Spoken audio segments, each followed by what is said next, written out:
All right, so it's time, I guess. Let's get started. Cool. Let's go.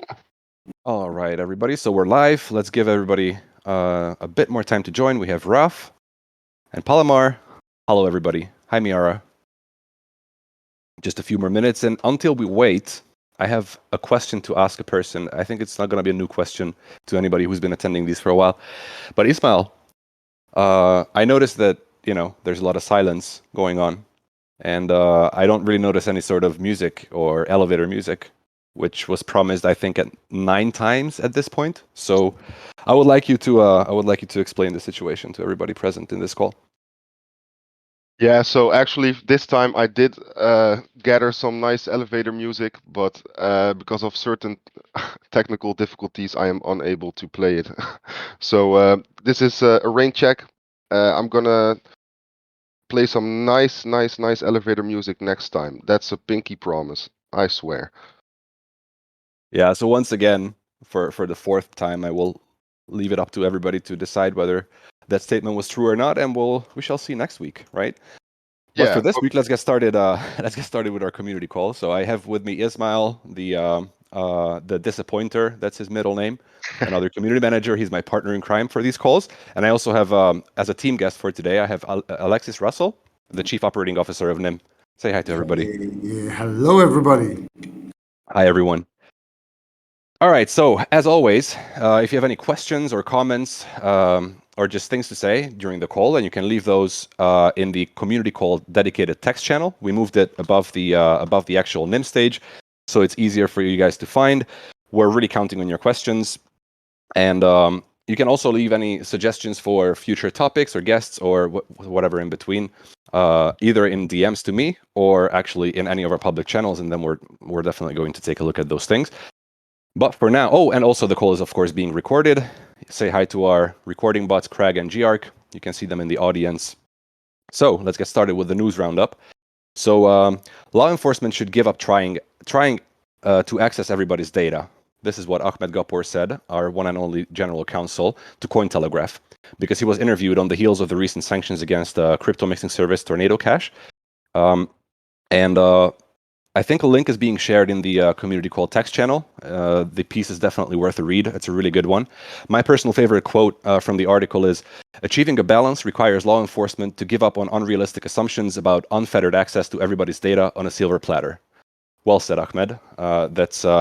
It would be really nice if that finally happened, although probably it is not going to happen tomorrow or anytime soon, if you ask me. So if you want to hear more from Ahmed about the Tornado Cash sanctions and their legal implications when it comes to Web3 and privacy, stay tuned, because we have something big coming, hopefully during the upcoming week. And Ahmed also happens to be a legal expert on OFAC sanctions. Am I right about that, Alexi?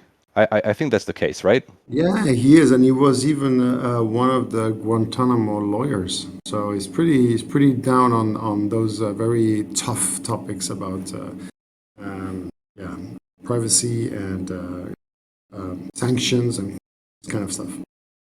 Exactly. So there's a lot of chatter going on around the situation with Tornado Cash and the sanctions and their implications, but there are very few voices which are more important to hear out than Ahmed's. So make sure to stay tuned on our channels and keep your eyes peeled, because we're going to be announcing something with him pretty soon.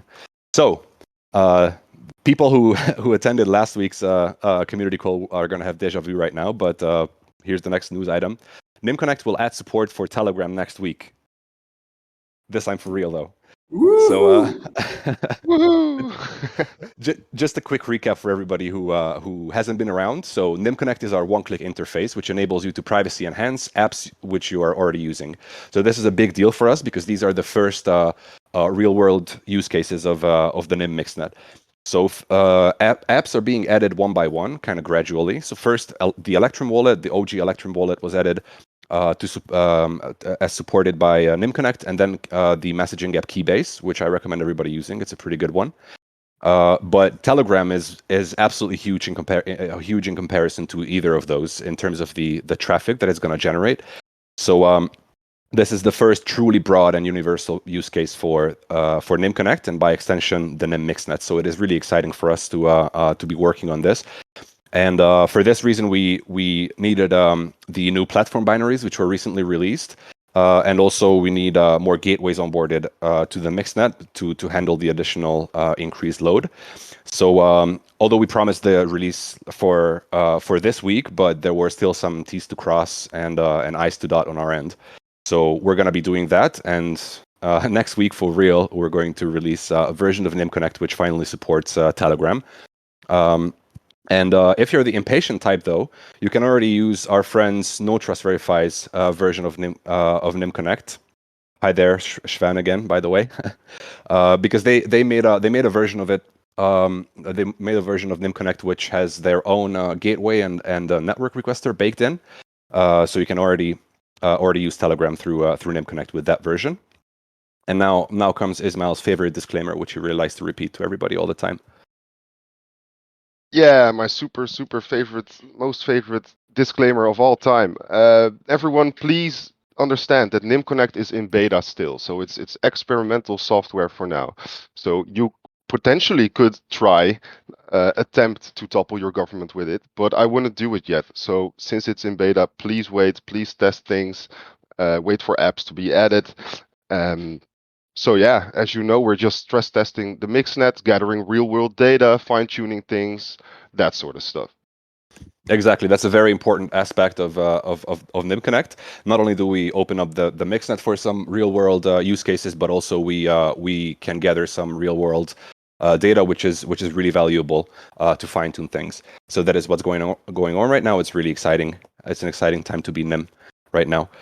All right, so our next news item is that we published a blog post about the state of Web3 privacy recently. And it sparked a real discussion, which was really nice to see. So in the blog post, we named a few projects who we've talked to lately, like Manta and Secret. So for those of you who are not aware, I attended some Twitter Spaces. First was hosted by the Secret Network, and the conversation was generally about Web3 privacy. And then Manta hosted another Twitter Spaces where we discussed the Tornado Cash sanctions and their implications. They were really, really interesting conversations. So I recommend you guys to keep an eye on all of our channels. And whenever we have the next one, make sure to tune in. Some of these were recorded as well. So after the call, I'm going to fetch the recording of the first one hosted by Secret Network, and I'm going to share it with you guys. These are some really important conversations with like-minded projects.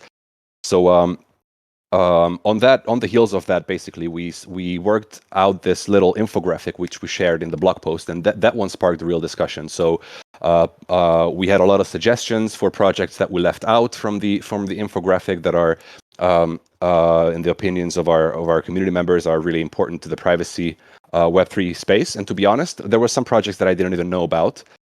So if you have anything, the link to the blog post was shared in the community called text channel. So make sure to check it out. And if you think any project was left out, then make sure to let me know, because we would love to hear your feedback.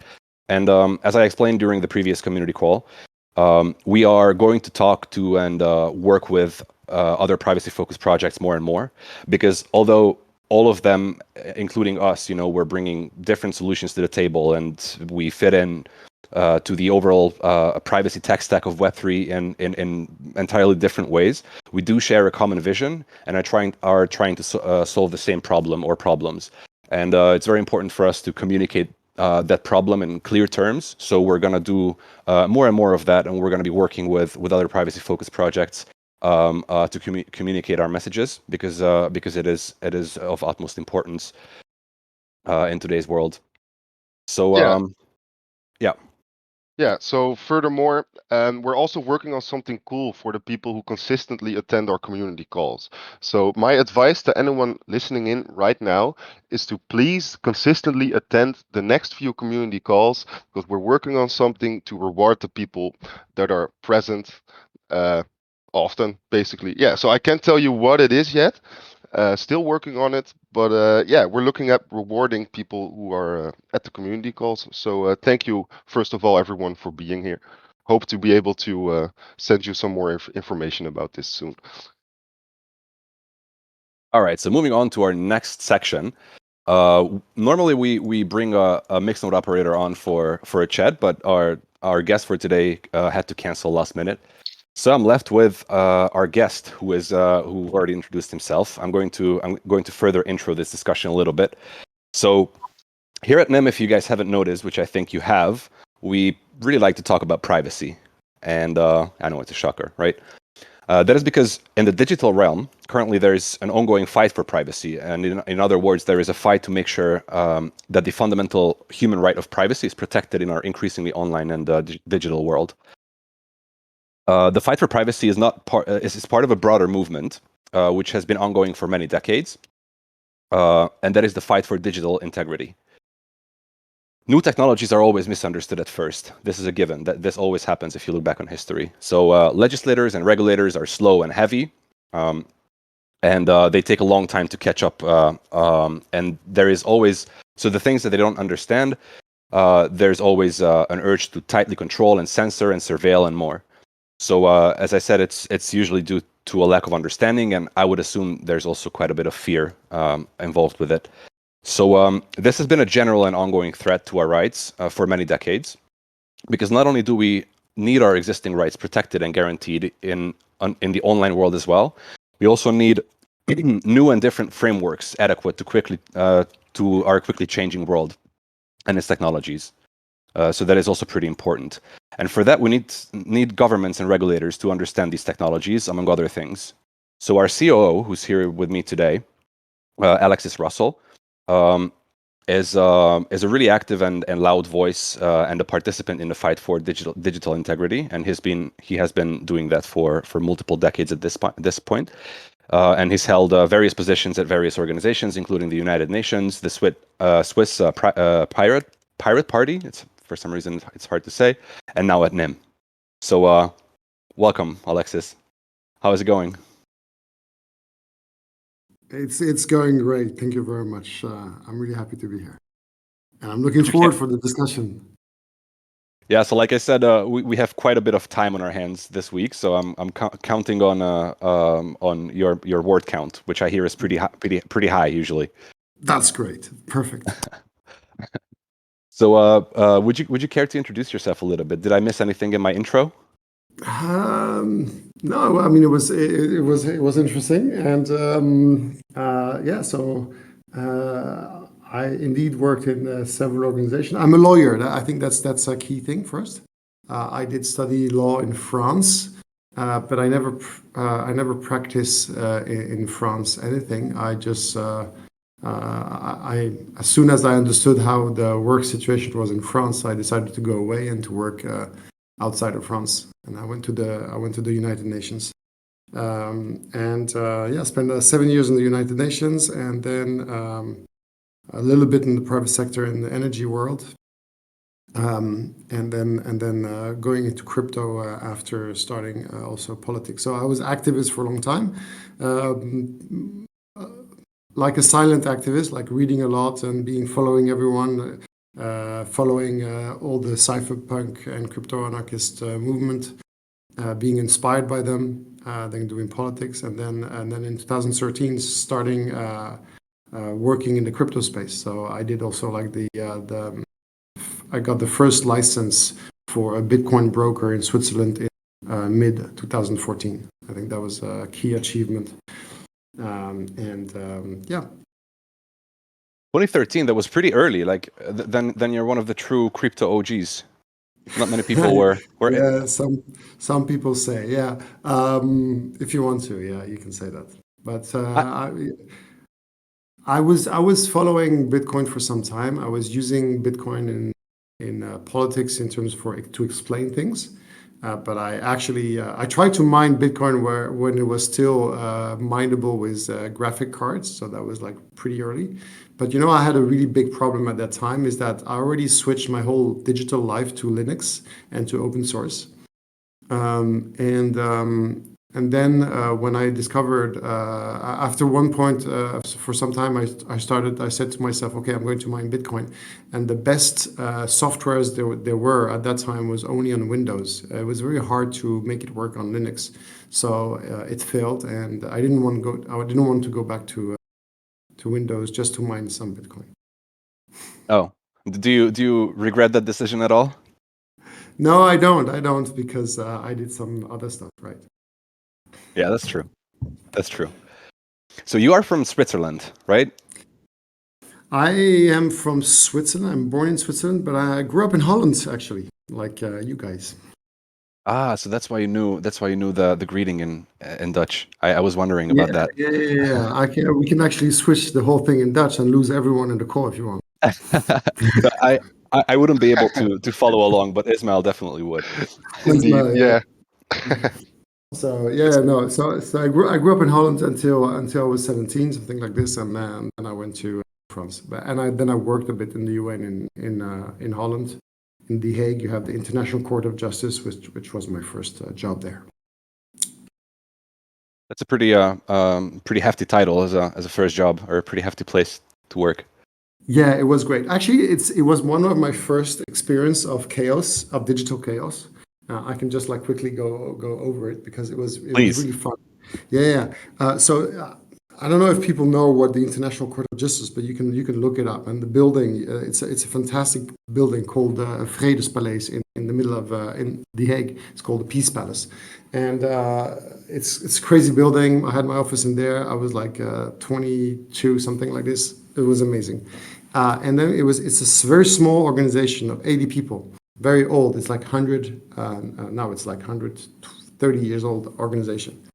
And when I came there, I was like an intern, and I was helping another guy who's my boss, and he was making we were making the first legal database in the court. It was a simple database. It was just scanning old books, and putting them online, available for everyone.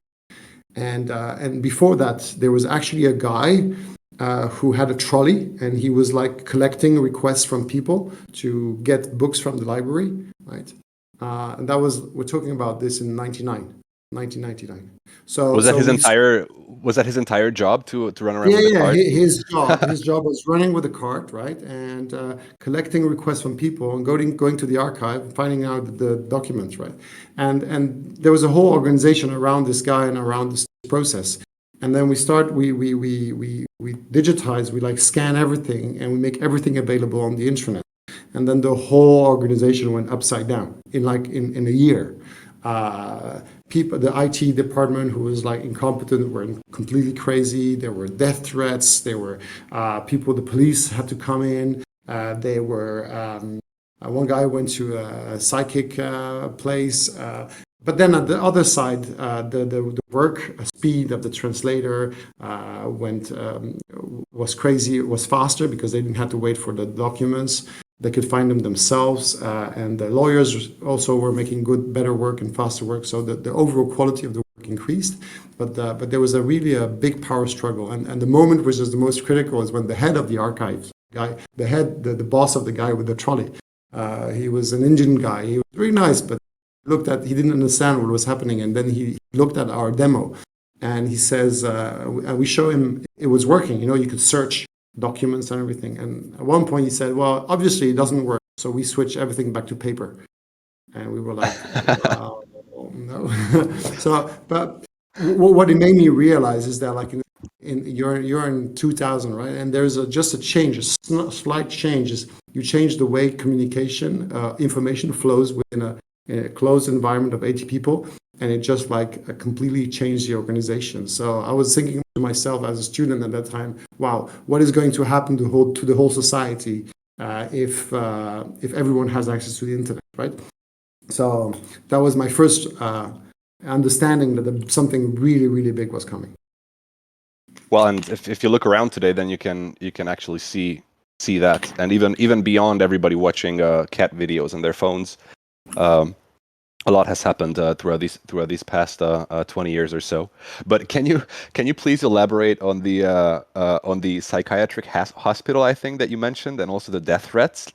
That's No, it's oh, yeah. I mean, I don't think there's a lot of secret, but it's just basically at one point some people, because it was affecting too much their normal job, right? And without being aware, without being prepared to that some people who maybe were already weak had the nervous breakdown. So it was interesting. yeah, that's crazy. That's crazy. So just getting to the thing that I mentioned in my intro for you and this combo, and that's the integrity that you like Yeah, to yeah. absolutely. So in the Swiss law, it is guaranteed to everybody. I think it's equivalent to the human rights. I would assume the physical integrity and the mental integrity, and probably to explain digital integrity. Maybe it's best if we start with the concepts of physical and mental integrity. What do these Yeah. mean?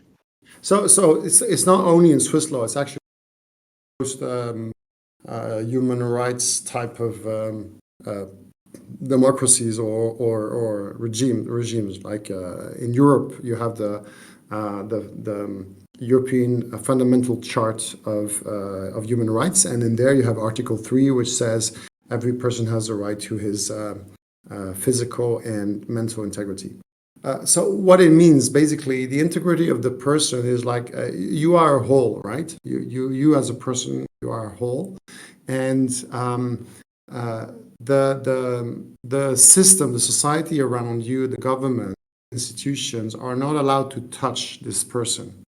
And why is this? They need to protect your own integrity, your own person, because if they allow themselves to touch you, they influence your autonomy, your ability to take decisions. So let me give you a very imagine you're supposedly in a to vote. If you go to the voting area, the city hall, for example, and you enter the room where you can vote, and then there's a guy at the entrance which every time someone goes in, just beat up the person physically, like punch the person. This is an act which is against your physical integrity. Okay, what will happen? Will you vote the same way if there's someone beating you up before voting or not beating you up before voting? And obviously, the answer is no. You will not vote the same. Not vote the same way, right? You'll be threatened, and so the way you think will change. But the same way can be on your mental integrity, on the mental aspect. So if someone will make threats to you without physical harm, but like psychological threats. I'm going to hurt you if you don't vote this way. Then you might also vote a different way. You lose your will of making your own choice.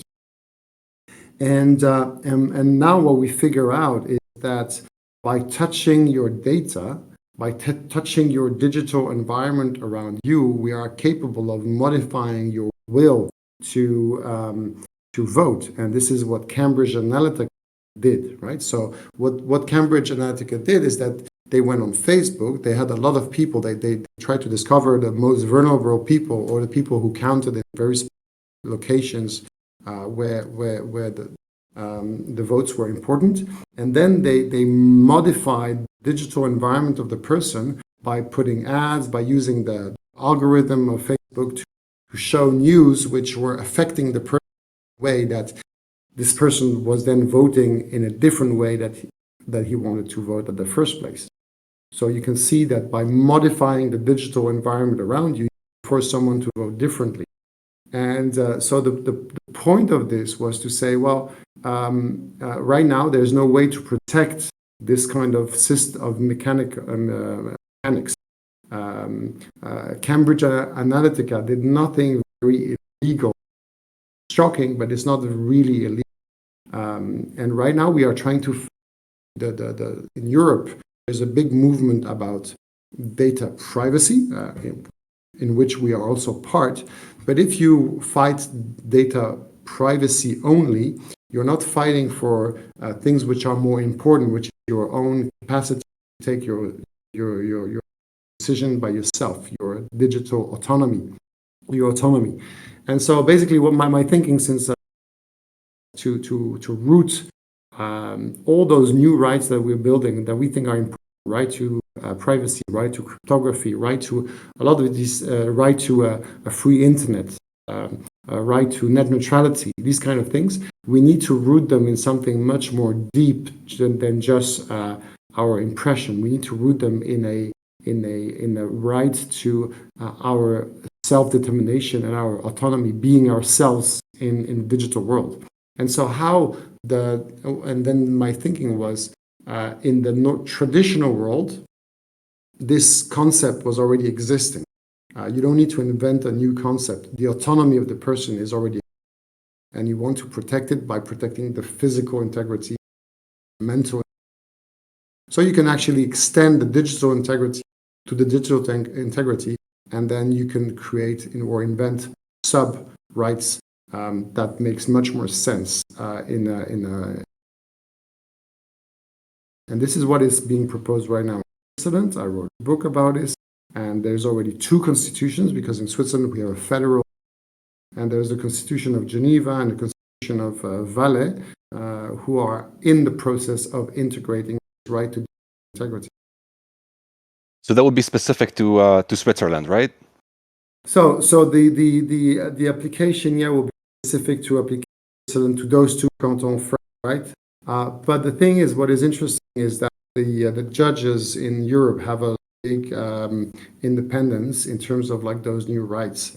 And in Germany, they already have, Germany and in Switzerland, they're already pushing for the right to digital self-determination, which is actually something, which is the autonomy of the person itself.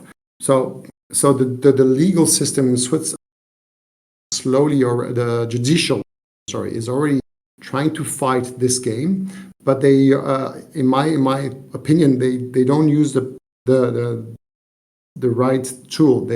We can help them by putting a better tool, institution directly, by saying simply that people can be protected of from their digital integrity. What it means also, it flips the burden of proof. So right now, there's a lot of things which are illegal to do regarding data, right? GDPR is pretty tough. European law are generally pretty tough, and judges. So you can go to the judge and you can claim stuff, and you say, hey, Facebook is getting too much data on me, and not managing this data correctly, and get things done. But the burden of proof is on your side. So you, as a person, if you feel victim, you need to prove that this company or this state is actually surveilling you and manipulating your data. But once you accept the concept of integrity of the person, then you reverse the burden of proof, because then you are a victim. So someone, a company or a government, is actually harming your own integrity as a person, and you can go to someone, the judge, the police, and the victim. And the burden of proof is different, right? There's a whole other system. I want this to be able to be available to people, because right now, if you want to fight against Facebook, you have to be called Max Schremm. I don't know if people in the audience know Max Schremm, but this guy is a genius. He spent 2 years fighting against Facebook. Still now spending all his time trying to get a lot of things done right in the world of privacy and of the personal data.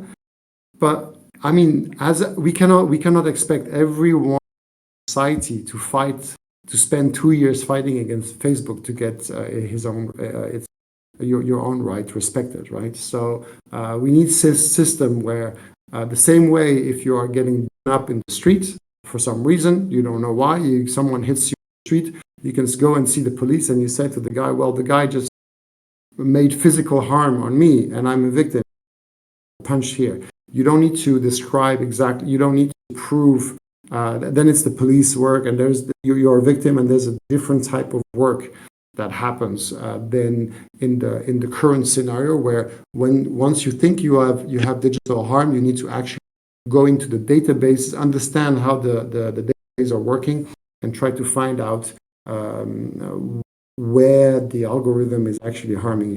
The burden of proof is completely.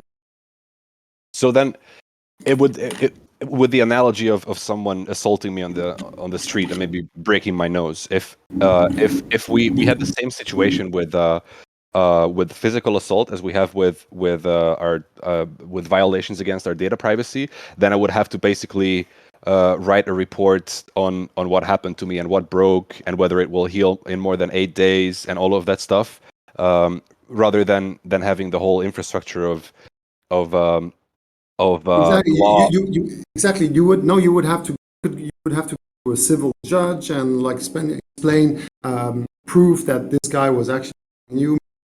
You had the idea first to make the check on your pray for your jaws broken. Do yourself, right? And then to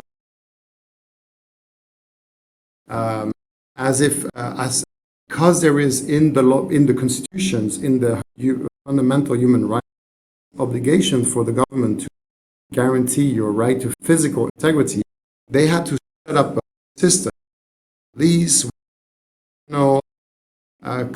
criminal things, yes, which allows you are another process you can use. So and which is adapted to physical harm. So police is to avoid people killing each other, and this is I mean basic work. Other about police, but like really on the. Sorry to stop you, Alexi, but you're breaking up a lot. Is it possible that you're far from the device? Maybe if you're using a wire. No, I'm really next to it. So I'm really sorry about that. Now it's much better, actually. It's much better. Maybe it was just like the network, a bit of a network. I'm sorry. It's fine. It's fine. I think it's better now. Sorry, go ahead. I interrupted. Yeah. So I was saying that you basically, for example, one critical thing that you have when you have the right to physical integrity is you also have your right to self-defense. So if someone is attacking you, you have the right to respond, right? Of course, this right to respond has to be proportionate, right? You cannot kill the person trying to have a fight with you, right? So what is interesting, because that means that if we apply this in the digital world, then we can say, hey, if someone is attacking me, I can defend myself. I should be able to use the tools which allows me to defend myself. And in the digital world, these tools are cryptography, are mixnets, are all these tools which help me to hide myself. And so this is interesting because as soon as you accept that in the society, people should be protected and are allowed to protect themselves from digital threats, data, then you can actually give them the right to be anonymous. Being anonymous should be actually something which is good. And the society should push for individuals to be anonymous using systems like Nym, and then create connections between them which are real. So you see this right now there is a kind of like fantasy living in, a bit weird, where in Europe people want to give more privacy. You can hear this, like politicians that will say, yeah, we are pro-privacy, but at the same time, we are installing surveillance systems because we don't allow fight terrorism, we want to fight organized crime, and money laundering. So, and instead of like trying to find the root causes of those problems, well, they just create blanket surveillance systems, which affects everyone. So, and it actually reduces ability of everyone itself. So I rather take the other. Yeah, Everyone should be able to have this protection, and then we fight the problems. yeah. If we get back to your other analogy a little bit to the attack, on the street, where you have the right to self-defense, and it has to be proportional to of course the attack. So you can't kill someone for trying to slap you or something like that. Now, it's also worth mentioning that in the online world, the attacker is not just a random semi-drunk guy at a bar, but huge conglomerates and institutions and governments. Very often, of course, also the small guys, also hackers, and from the smallest to the largest. But also we're up against, in some incredibly asymmetrical way, we're up against systems that we have absolutely no chance of fighting without having the proper legal frameworks to do so, right? And one thing that I wanted to ask you is about the concept of digital integrity, because to me it looks like it's inseparable from digital privacy. It's almost as if they were the same concept, or very close to each other, or very closely related to each other. But why is that so? Do we see it this way simply because the right to privacy is violated the most often in the online world, or is there a more fundamental connection between these two concepts? Well, so I think there's a more fundamental connection between the two. And I think people feel it intuitively. That's why privacy has been such a strong topic for us since a long time, because it's an intuitive relationship. So exactly like Nym, right? If you want to, we understand that if you are able to read the social interaction of all the people and to map them out, basically you can understand what the people are saying without even listening or reading to the content of it, right? So maybe my voice is still breaking apart or not? Now it's much better. It was breaking up a lot until now, but it's perfect now. Oh, really? Okay. So in case if it does it again, just tell me and I will switch to another connection that might be better, right? All right, we'll do. Okay. So I was saying, yeah. So if you listen to if you can map out all the interaction of everyone, right? You can basically understand what they're saying to each other, and basically this is something which Nym is attacking, right? So we have a transparent society. And on this transparent society, people understand that there should be the right to privacy. But the right to privacy cannot be achieved in a society where everything is transparent, right? So we need to have this layer of anonymity in between. And we need it technically with system like Nym, and of course we need to add up other stuff around, but the key part of it. But we also need it in a legal way, so that when you are discussing with the people around you, you can have actually it should be seen as something positive, that the discussion that you have remains private, and that there is no a constant surveillance which is happening. I'll give you an example. Right now in Switzerland, we have a debate because the Swiss train company, it's a good company. They have one of the best train systems, right? But they are becoming a data hoarding company, and they just lost 1 million people that were open for 3 years in realized this weeks ago. And they're like, oh, it's okay, don't worry. And And the next announcement they do, they once they make an announcement saying, "Oh, actually, we're going to make a new app, take even more data to track people, so we can make a better service." So there's still Sorry, no. Alexi, let me stop you just for Yeah. 1 sec. Your voice is breaking up again. So maybe Let me you want switch. to. Yeah, let me switch to the other. 1 second. I'm coming back. All right, cool. See you soon. In the meantime, ladies and gentlemen, if you have any questions for Alexi, then make sure to send them in the community call text channel.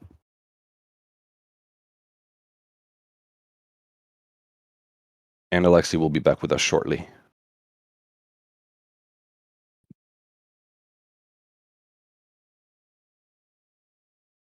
And hello to all the new people who are here today.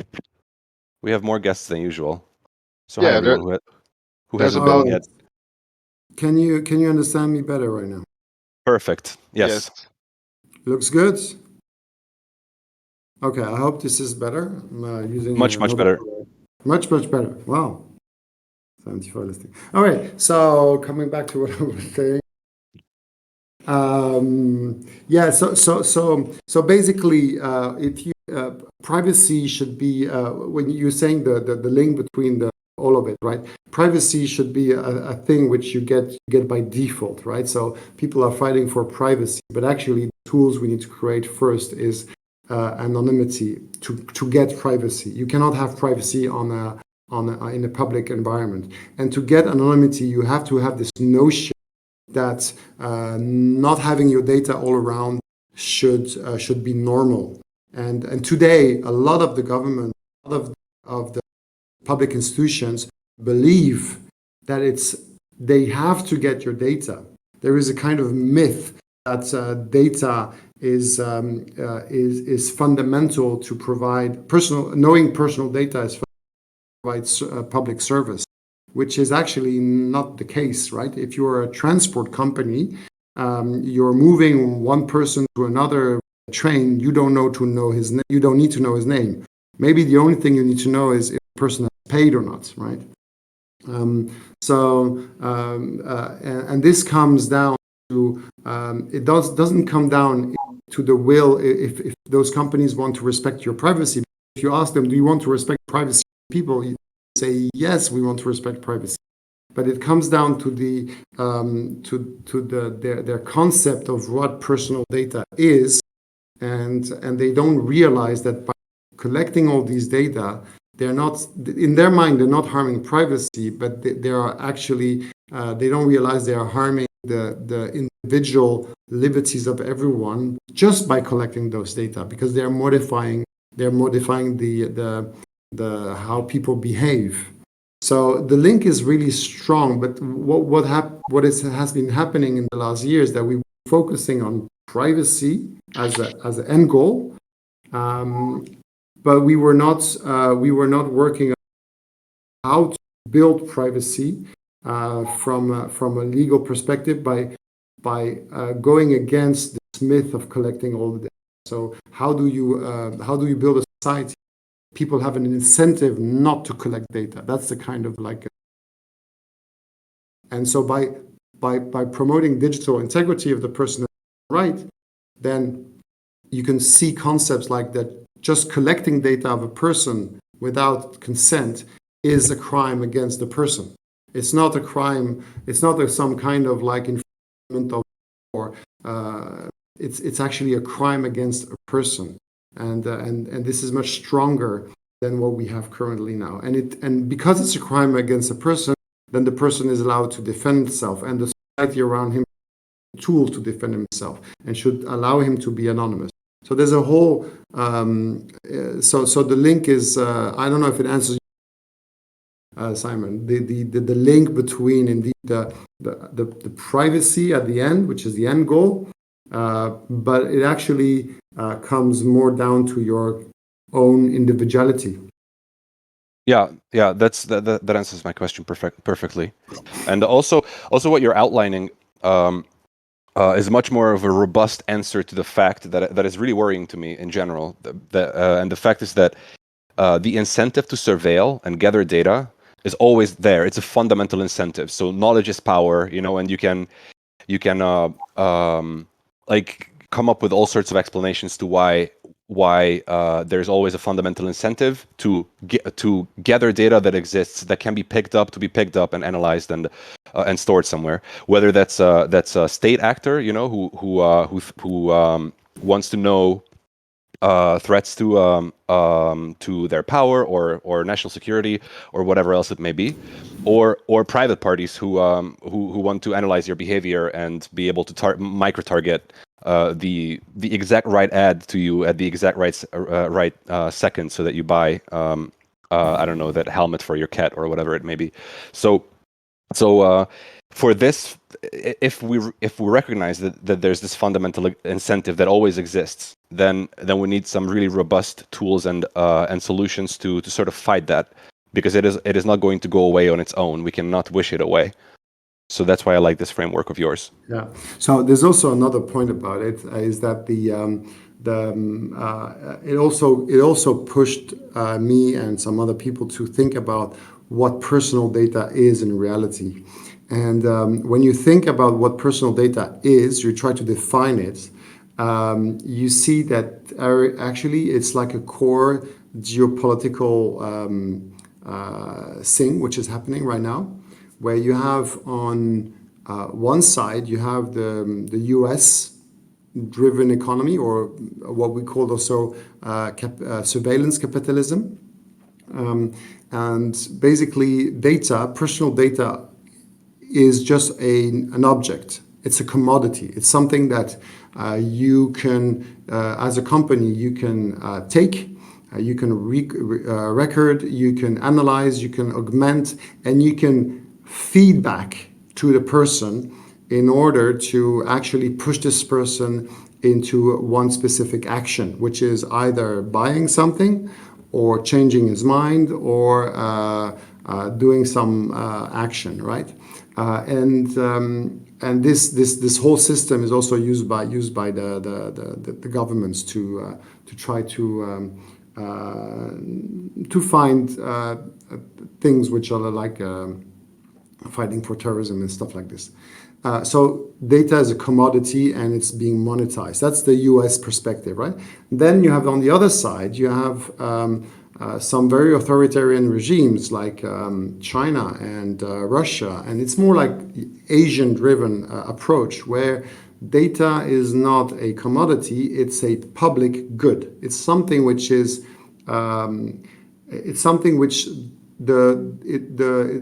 the government has, or the society, the institution have the final say about how to use it, right?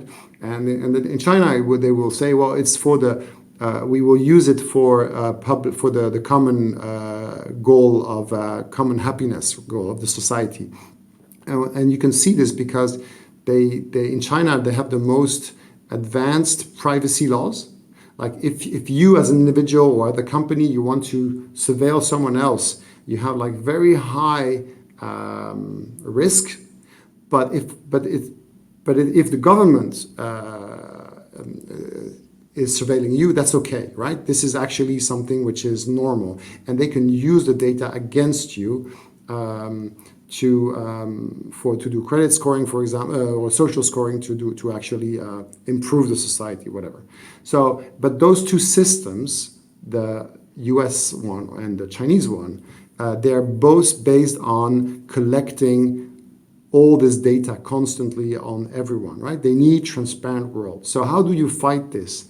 And in Europe, there is no clear view. People actually talking about those two systems. Some people want to see ownership, that you can buy and sell your data. Some people are talking about data as a public good. And now there's a third way, which says, well, actually data is not an object, is not public good. It's part of yourself, and it has to be protected with rights like digital integrity. And once you go into that direction, then you can imagine a third world. So you have where the data, where the society can be built without data. So you have a whole economy, a whole organization of the society where the individual remains free, the individual remains autonomous, capable of taking decisions, and there is no data which is collected on him. If the collecting data on someone should be seen as something bad, right? And this is, I think, the alternative that we are building already, actually, with systems like Nym and with the crypto economy. We are now showing that we can have business models which don't work like Uber, Facebook, and Google, that are focusing the data just on focusing the business model on capturing value of the data. We are capturing value by not collecting the data. Yes, that is absolutely fascinating. It was a really good way of explaining it, and also I never knew about the fact that surveilling citizens as private entities is such a big crime in China. I never would have assumed that. That's super interesting, actually. And about democracy, though, because I think as a society, and whichever society we're talking about, I see this, especially in the West, in Europe, I see this everywhere, basically, that we like to assume that democracy is guaranteed now. You know, we fought and won the necessary fights, and it's decided, it's done. Democracy is installed now. Is that the case, though? So, and what about the digital democracy? The first part of the question is whether there's ever a point where democracy is installed and it's done and we don't need to do more. And the second part is where we are in terms of democracy when it comes to the digital world.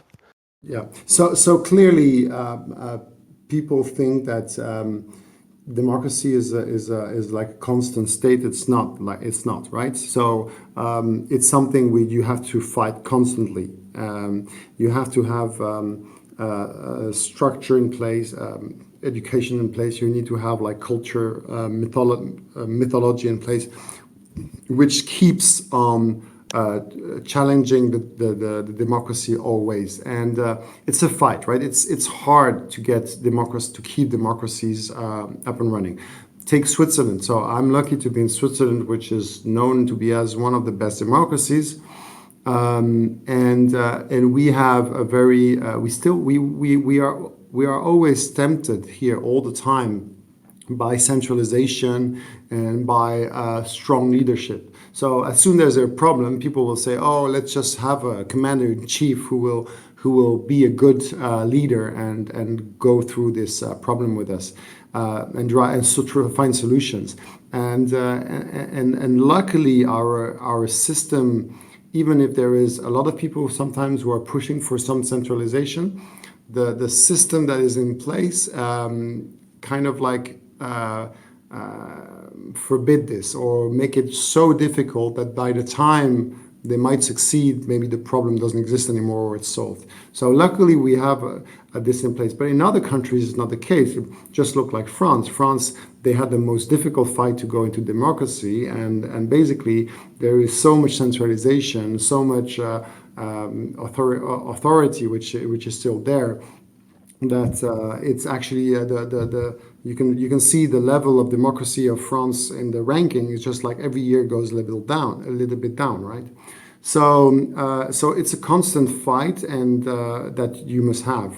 And what is incredible is that in the digital space, we need right now. For me, there is no single place in the world which is a true digital democracy. It doesn't exist, right?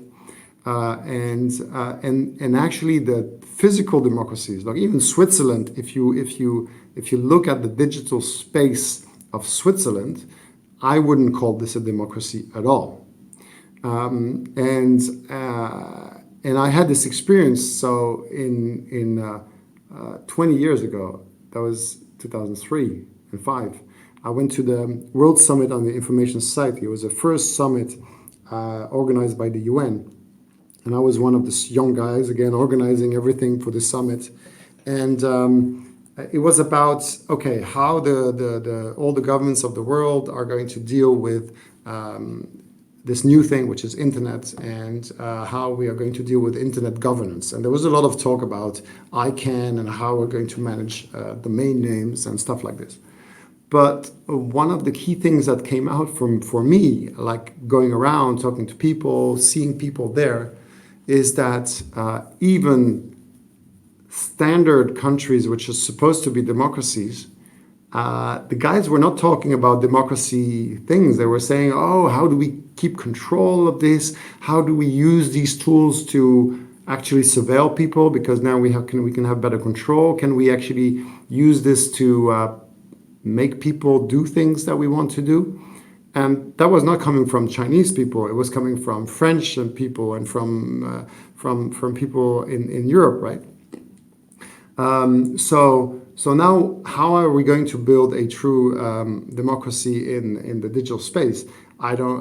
I mean, I don't know how it will look like, this true democracy. But what I can tell you is that it needs to be built the same way we built the original democracy, and that means that we need to build this culture of discussion, this culture of having the right tools, the culture of understanding what is good and what is bad, right? I think one of the key for me is building something where you respect the individual and you don't collect data without their consent. For example, that's one of the key things, and to let the people decide of their technological to keep that people have their own choice of technology, for example. That there's no that the society doesn't impose a certain technology on you. There's few things that needs to be done, and the main one is about education. When you go to school, you shouldn't learn about using Word or Excel. That's not interesting.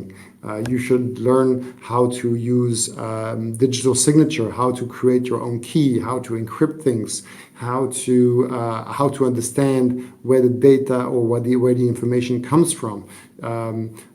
Because at the end, you need people who are aware of the digital self and aware to be taking the decisions, and then being responsible people. And this is what is great with Bitcoin, because I realized this with Bitcoin. It's the first time that when Bitcoin arrived, it was the first time in history that we had something where, based on your own digital signature, you could actually move money, you can move value. And it makes you a much more responsible person when you do so. So it pushes you then to structure yourself with other people into systems which are much more respectful to the individuals. And right now, I don't see this from the rest, from outside in the normal governments. In the Swiss government, it tries to impose e-voting to people, for example. I think maybe in the future we will have e-voting, but today imposing e-voting to people is done in a way which doesn't respect the individual person, because it forces you to use certain software. It forces you to use centralized infrastructure when the trust is completely set on the government. You need to go like. You need to have a really big experimental approach to build true democracy on the digital space, and this is actually what we're doing actually right now. So I'm pretty hopeful for the future, but in the meantime, there will be this crazy moment where the traditional governments, and I don't mean the people inside. This is a bit strange, because the people inside are like us. They have the same age and they have the same experience. They use the same tools, but they are part of structures which will try to keep themselves and will fight these new types of thinking. And so there will be a big fight. It will be bad before better, where the traditional structure, if they don't evolve, will try to crush this new digital democratic uprising, which is happening right now. Do you think Tornado Cash is an example of that crushing at all, or is it more complicated than that? It is an example. It is an example. Obviously, it could have been. I mean, it was Tornado Cash is really a specific thing, which was avoidable, I think, because I mean, they really went and touched like a point where it was obvious that it was going against directly some of the financial rules in that we have. But these rules, I think, have to change.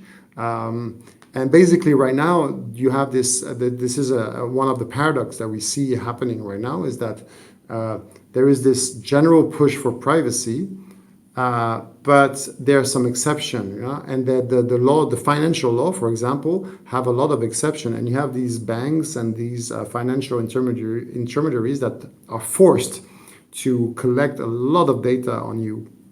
And they're not forced to do so to give you a better service. That's not the case, because now we understand that you can give financial service to someone without knowing anything about the person, right?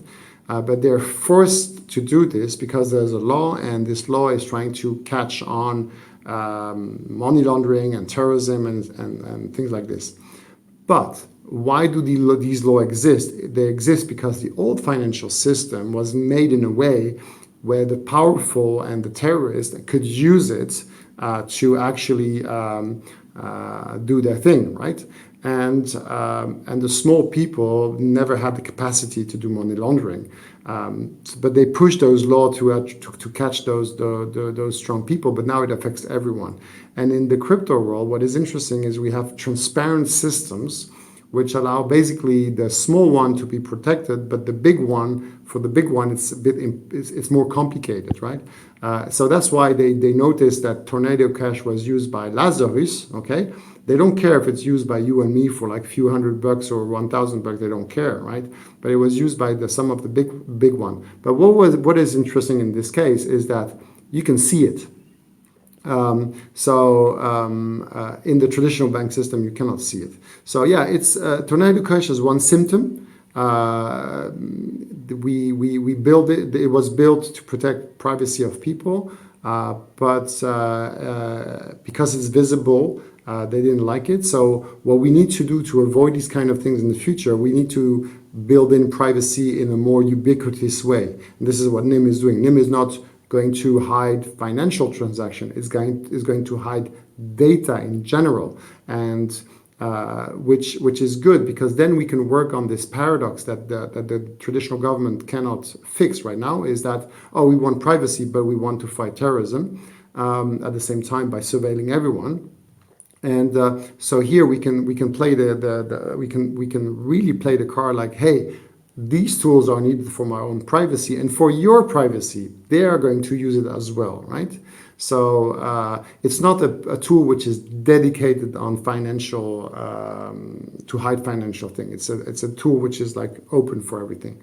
But it's a really hard game, and building those democracies is going to be hard. The crash down on privacy is going to be harder. Because now we had this whole movement. I don't know if people remember the whole media time, like the crush on torrent and downloading and the copyright wars.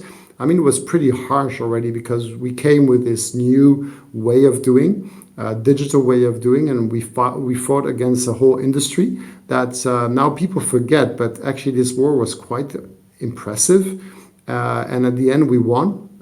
Silently we won, because now everyone is still using downloading software, and there's new streaming. Everything is available in the new ways, and they had to change their business model. And we will see this also happening with other systems. We're getting, as a digital society, we're getting more and more powerful, and now we are getting more and more organized to push for those new type of digital democracies. And new business models where you don't have data. But it's going to be hard, because we're going to fight systems which, or like institutions which will have to let a lot go in order to survive. So either they will at one point they will become irrelevant, and they might be removed in a violent way. And it happened in history already, right? It did happen in history, so it can happen again.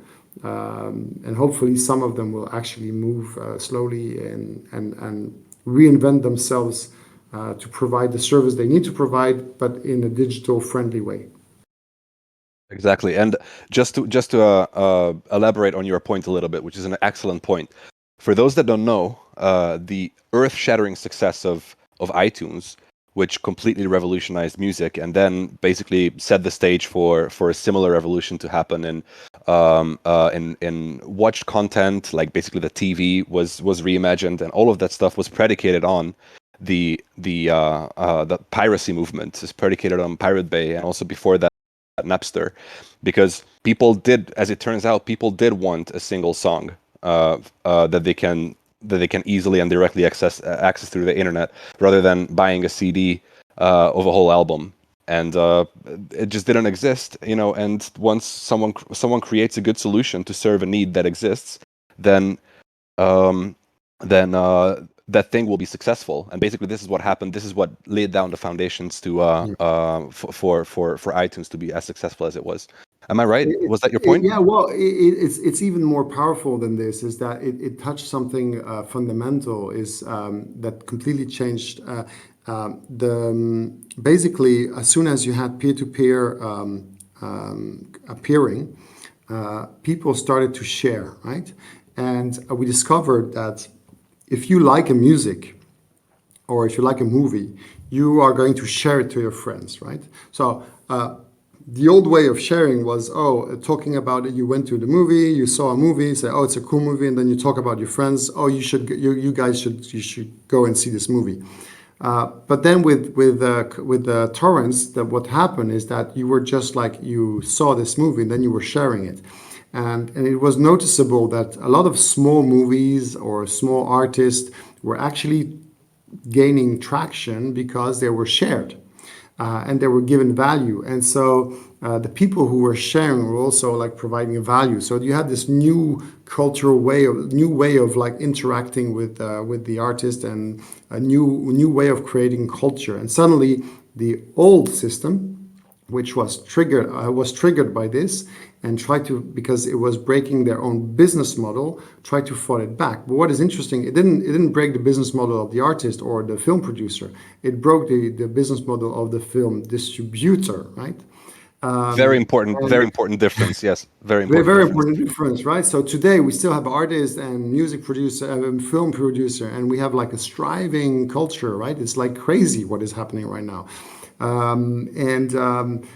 So imagine this in the, for example, the financial world, right? Once we break the intermediaries into smaller pieces or into a new format, we'll have like all the individuals having all their financial power freed. That's going to be quite awesome. And same in terms of communication. We see, of course, there's problems. I mean, the fact that the whole fake news issue that we have to manage. There's lots of things we have to manage, but the power of all those people is very strong. But it goes against a certain number of institutions. But at the same time, these institutions are playing us right now with surveillance. They are playing us by being so big and forcing us into some things. For example, when you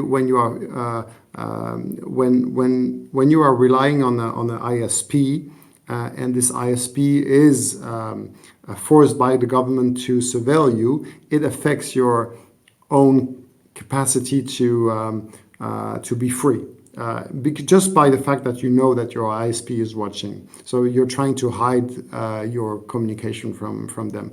So we need to be in a situation where things that need to be positive. I want to see my kids grow up in a place where they are confident that the society will give them all the tools they have to defend themselves and to be responsible and autonomous individuals in the digital space. And right now, I'm teaching them to hide themselves and to be on the defensive and to use cryptography to protect themselves and to be very careful, like when people is asking for data.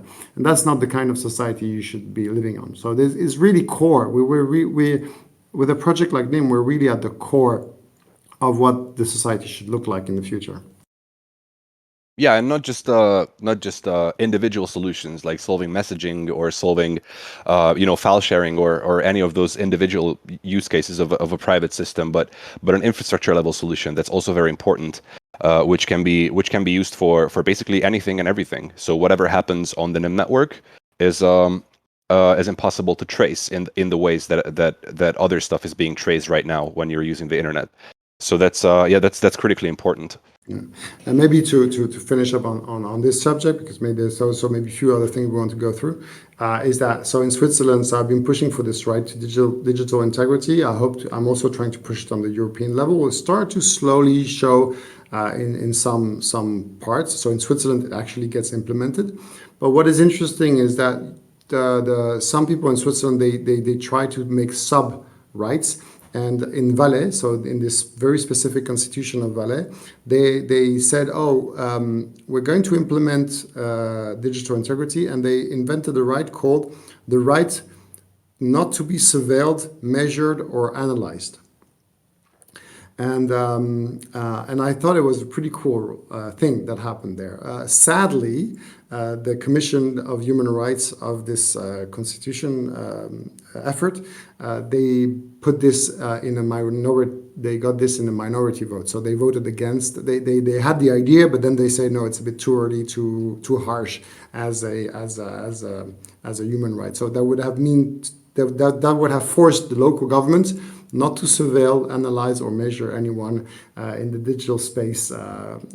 But I think this is where we should be going, right? At one point, the first institution, the first human social structure, government, whatever, which adds that kind of right where you have the right not to be surveilled, measured, or analyzed. You basically have a right to anonymity. This is going to be the mark of a new type of society, a really digital democracy. As long as you don't see this, we won't be in a digital democracy. Or at the very least, it will be, as long as it's predicated on someone's goodwill, or depends on someone's goodwill, whether you have privacy or not, you don't have privacy because the system does not make you private. So that's incredibly important. I have one more question for you. I'm not sure whether you're okay going a bit more over because we're already 11 minutes over. No, for me that's fine. It's for the people. I mean, there's I don't know if they like it, if they like the talk, but I'm okay to continue. All right, ladies and gentlemen, whoever wants to drop, they can, but please don't because it's an awesome combo as far as I'm concerned. I don't know about you guys. So it's a bit of a pivot, but I definitely wanted to talk to you about this one. So not only you are based in Neuchâtel, Switzerland, which I don't know if I pronounced correctly. Actually, did I pronounce it correctly? Neuchâtel. Neuchâtel. Okay, so not only you're based there, but also Nym is based there. And as far as I'm aware, there's multiple good reasons for this. Do you want to go over them? Yeah. So Neuchâtel is in the middle of Switzerland.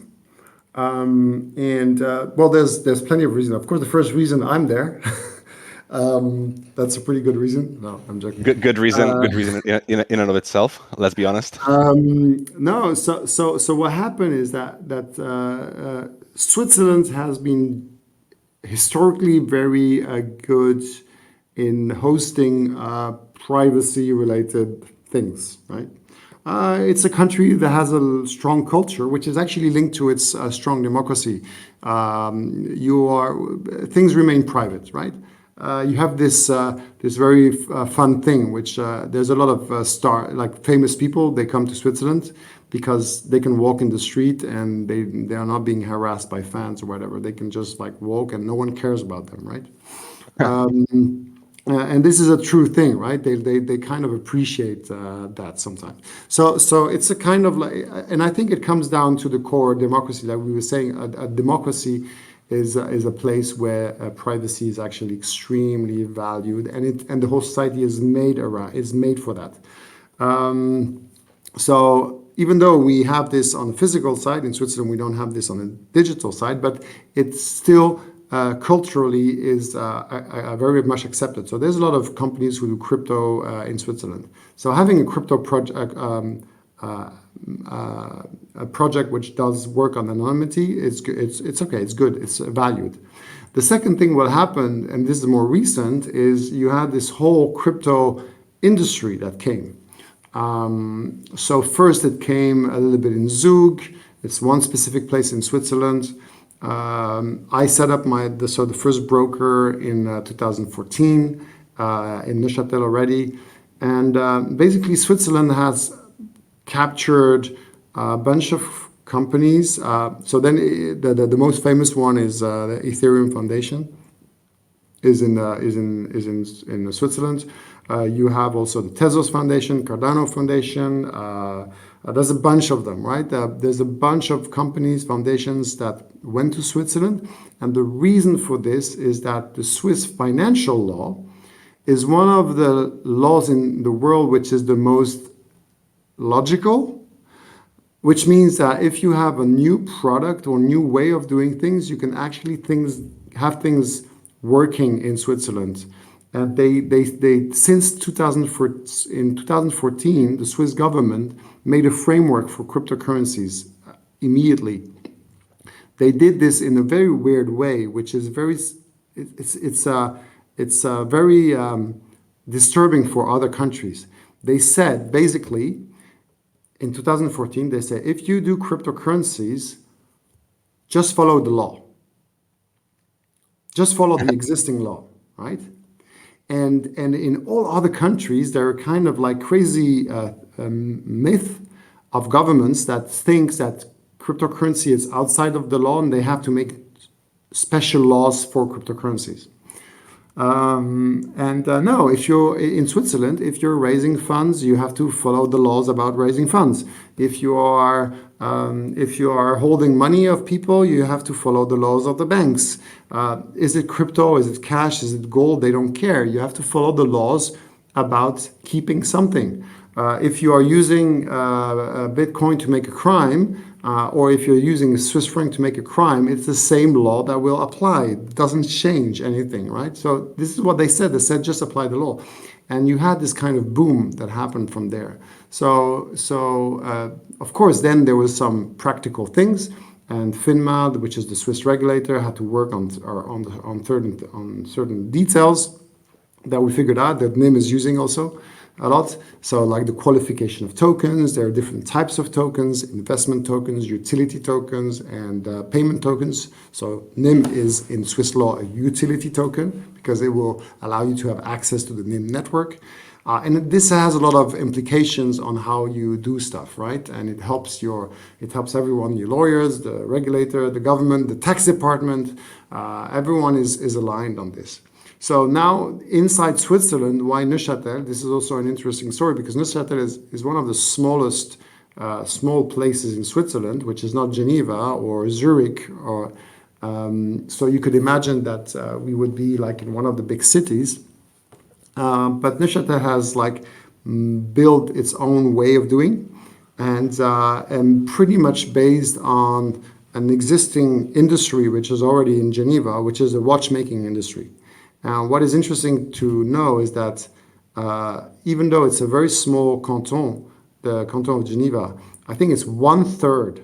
So it's huge. 1/3 of the whole Swiss watchmaking industry is in Neuchâtel. So it's a huge industrial canton state, right? And they have a very specific approach to the industry. And this is what we liked.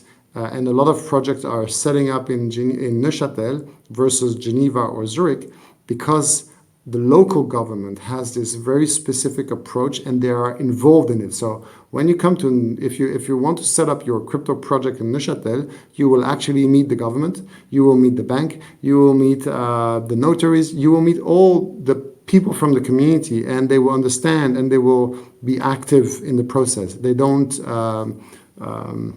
They are aware of everything what is happening, and they build up the whole community. If you go elsewhere in Switzerland and you try to talk to the government, the local government, they wouldn't care, right? So that's a huge difference. So then it makes us all safe. It makes the fact that when you build up the company in a place like Neuchâtel, which is small but everyone know each other in the physical way, we can actually use this as a strength, something strong to protect the whole company.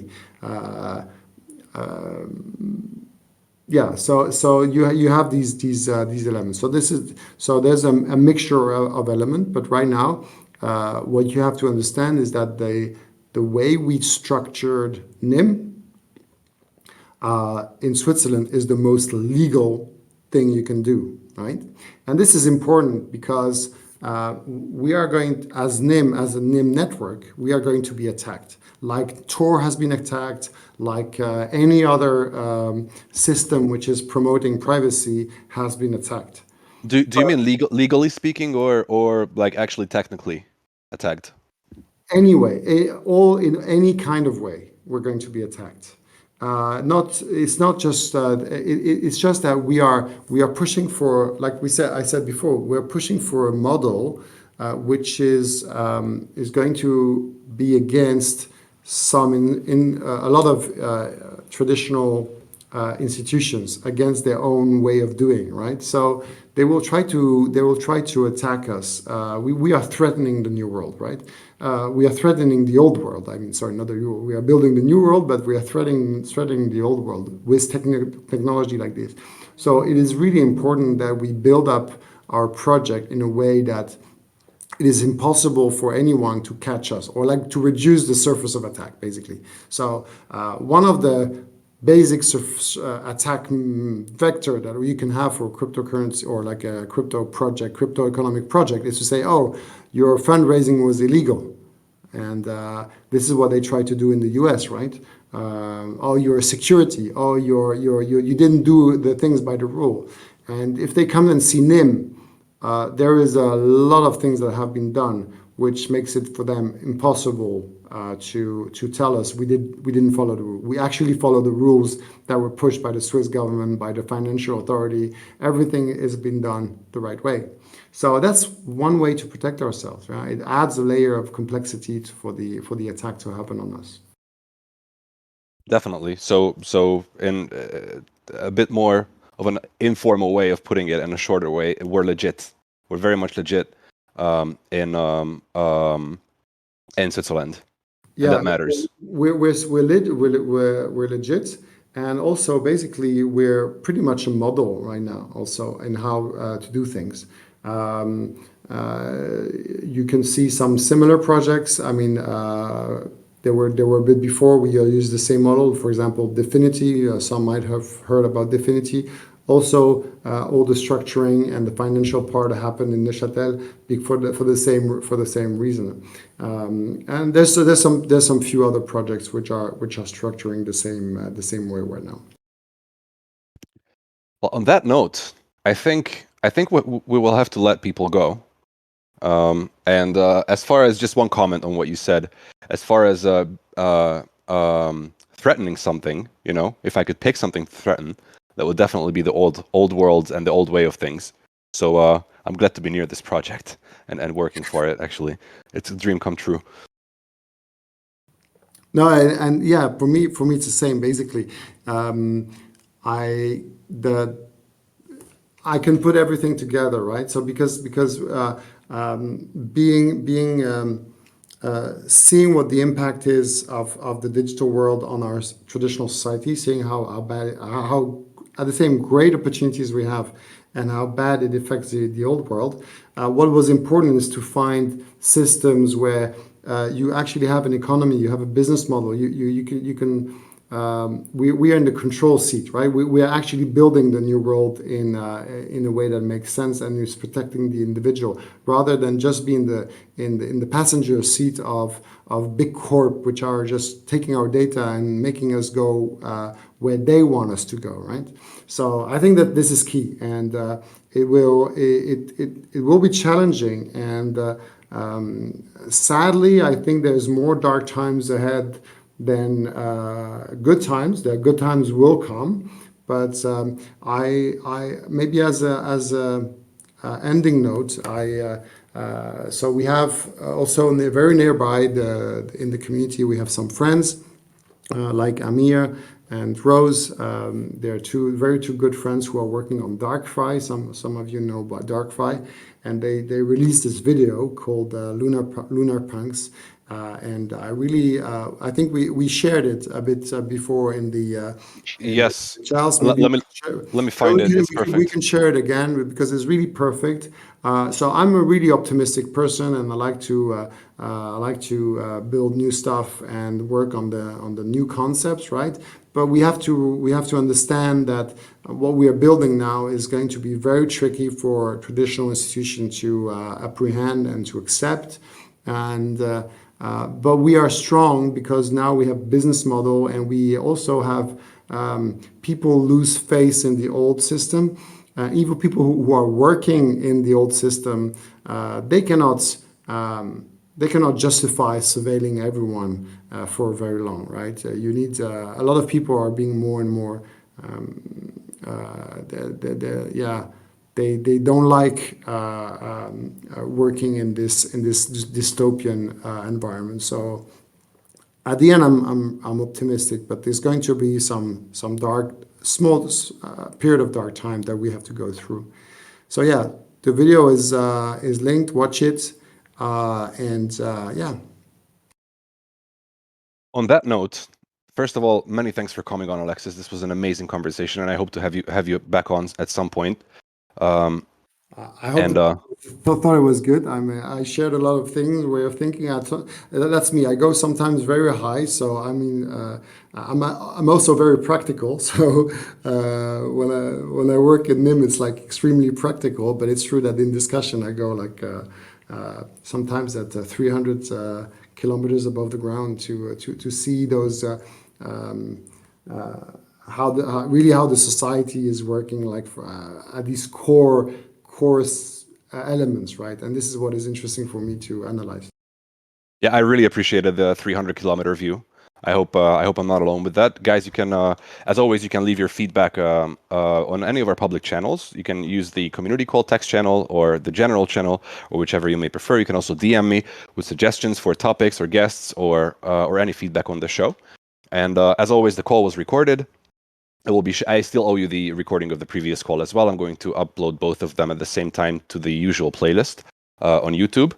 And for those that missed it, can watch it there.